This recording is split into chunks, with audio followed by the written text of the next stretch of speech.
ক্লাসে ছিলাম, তো এখন আমাদের কোচিং শুরু হয় নাই। যারা হচ্ছে এমটিতে খারাপ রেজাল্ট করছে তাদেরকে মিস সাজেশন দিতেছিল যে এগুলো পড়ো। হঠাৎ করে একটা অনেকজন বিকট শব্দ হয়েছে, মিস সবাই কান ধরে ফেলছে, মিস অনেক তাড়াতাড়ি করে কান ধরছে। পরে এবার মিস বলে যে কি হয়েছে, আমি তো ভাবছি যে আকাশ থেকে মনে হয় শিলা বের কিছু বসে। পরে আমরা যখন বেরোইছি দেখি যে যেখান দিয়ে আমরা সিঁড়ি দিয়ে ক্লাসে উঠি সেই সিঁড়ির জায়গাটা পুরোটা পুড়ে গেছে। আর সিঁড়ির ওই পাশে কিছু 7-8 ছেলেরা পড়তো, ওদের ইয়েটা পুরো পুড়ে গেছে, সিঁড়ির সাইড পুরো পড়ে গেছে। ওখানে অনেকে মানে গড়াগড়ি করতেছে, 7-8 ছেলেরা তো ভয় দৌড় দিতে গেছিল।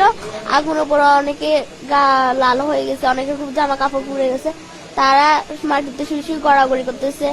আমাদের লয়ার মিস বলতেছে যে তো আমরা সিঁড়ির দিকে দৌড় দিতে, আমরা ভাবছি যে মিস যেটা বলছে এটাই ঠিক। আমরা সিঁড়ির দিকে দৌড় দিছি, মিস বলছে আগুন নিভে গেছে, ধোয়া উঠতেছে। আমরা ওখানে গেছি, গ্যাস ছড়ে দিছিল। পরে মিস একজনের গায়ে পড়ে গেছে, আবার একটা 8-এর ভাই আমার গায়ের উপর পড়ে গেছে। পরে আমার একটা বান্ধবী আমার গায়ের উপর পড়ে গেছে। আমি অনেক কষ্ট ওখান থেকে উঠে আসছি। পরে বারান্দার যে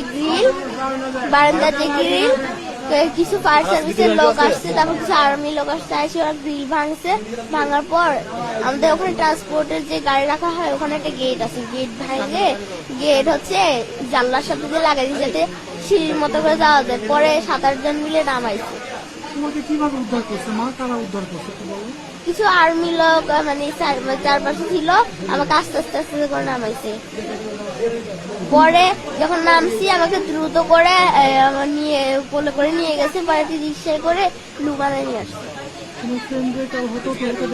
হ্যাঁ, আমি বাইজিকে দেখছি, আলবিরাকে দেখছি, মেহরিনকে দেখছি, তাসমিয়াকে দেখছি, আর তোরসার পুরো গা পুড়ে গেছে।